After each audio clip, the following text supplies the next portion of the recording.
जी बिल्कुल, पाकिस्तान समेत दुनिया भर में इंसदादे तंबाकू नोशी का दिन 31 मई मनाया जा रहा है। इस हवाले से कॉमर्स यूनिवर्सिटी विहाड़ी में एक सेमिनार मुनक्कद हुआ, जिसमें district police officer Vehari Mohammad Isa Khan, doctor Mohammad Aslam pulmonologist ने बतौर चीफ गेस्ट शिरकत की। कॉमर्स यूनिवर्सिटी आमद के मौके पर director commerce Vehari doctor Salim Farooq Shaukat ने इंतजामिया के हमरा उनका इस्तकबाल किया।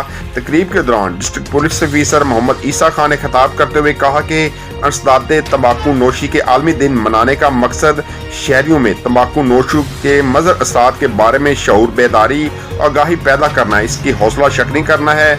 शहरियों को पैगाम देना है कि किस तरह तंबाकू नोशी इंसानी सेहत को मुतासर करती है और मुख्तलिफ बीमारियों को दावत देती है। पाकिस्तान में हुक्का, सिगरेट, शीशा समेत मुख्तलिफ चीज़ों का इस्तेमाल जिस्म को खोखला कर देता है। विहाड़ी पुलिस मंशियात के बड़े डील्स के खिलाफ बड़े पैमाने पर क्रैकडाउन कर रही है, मंशियात के खात्मे के लिए पुरअज़म है। इस मौके पर डॉक्टर मोहम्मद असलम का कहना था कि तंबाकू के इस्तेमाल से मुंह, फेफड़ों का कैंसर, दिल की बीमारियां, ब्रेन स्ट्रोक, शुगर जैसे मर्ज बढ़ रहे हैं। इस साल वर्ल्ड नो टोबैको डे का मौजू हमें तंबाकू नहीं खुराक चाहिए। पाकिस्तान में इस वक्त 2 करोड़ 90 लाख से ज्यादा तंबाकू नोश हैं, जिनकी उम्रें 15 बरस या इससे ज्यादा हैं। इनमें 1 करोड़ 70 लाख सिगरेट नोश हैं।